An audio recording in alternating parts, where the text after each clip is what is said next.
Assalamualaikum dan salam sejahtera diucapkan kepada semua murid tahun 4. Kita bertemu kembali untuk subjek Bahasa Melayu. Tema ialah Sains, Teknologi dan Inovasi. Tajuknya, boleh saya bantu, Bu? Objektif untuk hari ini ialah murid dapat membina sekurangnya 2 ayat majmuk berdasarkan ayat yang diberikan dengan betul.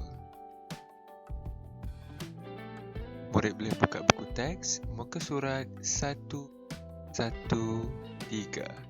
Okey, dekat sini murid dapat lihat tajuknya ialah boleh saya bantu. Sudah beberapa hari sinki dapur rumah Zara tersumbat. Zara mencari maklumat daripada internet untuk membantu ibunya, Puan Surah.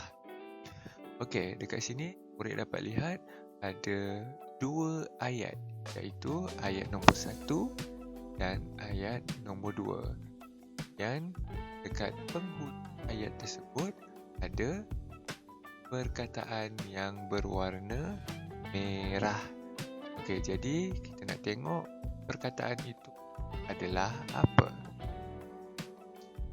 Okey, kalau kita tengok dekat sini, ayat nombor 1, Puan Surah menggunakan pelocok. Sinki dapur Puan Surah masih tersumbat. Okay, pelocok dia, murid boleh tengok gambar dia tu. Dia ada batang kayu dan bagi tu macam getah. Dia nak sedut yang sinki tempat tu dan pelocok. Dekat hujung ni dapat lihat perkataan yang berwarna merah itu ialah tetapi.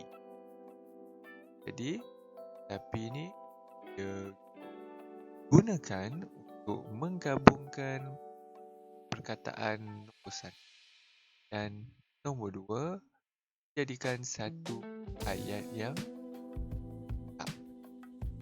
Okey, jadinya Puan Surah menggunakan pelocok tetapi sinki punya masih tersumbat. Dah jadi satu ayat. Kalau macam dekat atas ni, dia 2 ayat. Ayat 1 dan ayat 2. Jadi ini adalah kata hubung. Okey, kita menggunakan kata hubung untuk menggabungkan ayat 1 dan ayat 2 menjadi ayat majmuk, ayat yang lebih panjang. Ini sebenarnya cikgu dah terangkan dekat murid banyak kali. Refresh balik, flashback balik apa yang telah kita belajar sebelum ini. Okey, antara contoh kata hubung yang boleh murid guna untuk menggabungkan 2 ayat tunggal menjadi satu ayat. Serta, atau, manakala, sambil, untuk, lalu, dan macam-macam lagi lah. Ada banyak lagi kata hubung yang boleh digunakan untuk menjadikan ayat tersebut ayat majmuk. Jadi nombor 1 ni ialah ayat tunggal. Nombor 2 ialah ayat tunggal juga.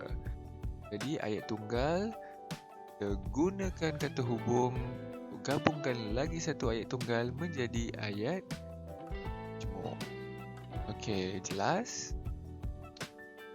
Seterusnya, tugasan murid pada hari ini ialah murid tengok ada gambar nombor 2, gambar nombor 3, nombor 4 dan nombor 5.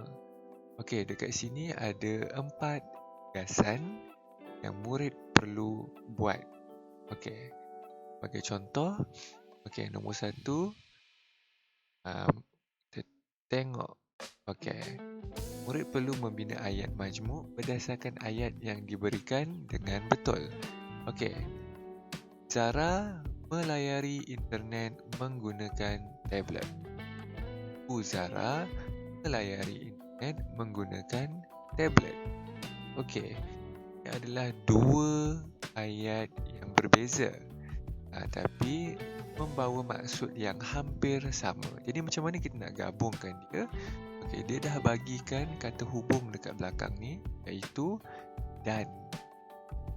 Jadi kamu gunakan dan ni, gabungkan ayat tunggal nombor 1 dan ayat tunggal nombor 2 menjadi ayat majmuk. Okey, cikgu bagi satu tips supaya murid lebih senang nak gabungkan.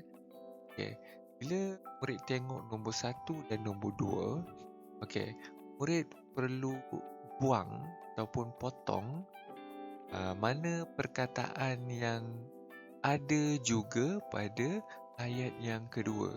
Sebagai contoh, okey, melayari internet menggunakan tablet. Yang ni pun melayari internet menggunakan tablet. Jadi bila ada perkataan atau ayat yang sama dengan yang nombor 2, kita boleh potongkan dia lagi. Okey, jadi kita guna satu je. Sebab kalau tidak nanti dia akan jadi ayat yang kurang tepat. Okey, sebagai contoh, bila cikgu dah potong ni, dia akan jadi Zara dan Ibu Zara melayari internet menggunakan tablet. Kalau cikgu tak potong ni, gabungkan je menggunakan ni, akan jadi Zara melayari internet menggunakan tablet dan Ibu Zara melayari internet menggunakan tablet. Itu dia, ayat itu jadi tak cantik. Jadi untuk mencantikkan tu, potong dia. Barulah ayat tu jadi betul. Ni baru guna kata hubung dan. Cuba murid tengok yang latihan seterusnya tu, tugasan yang lain tu. Cuba murid buat dan hantar melalui aplikasi Telegram seperti biasa. Selamat menjawab. Bye.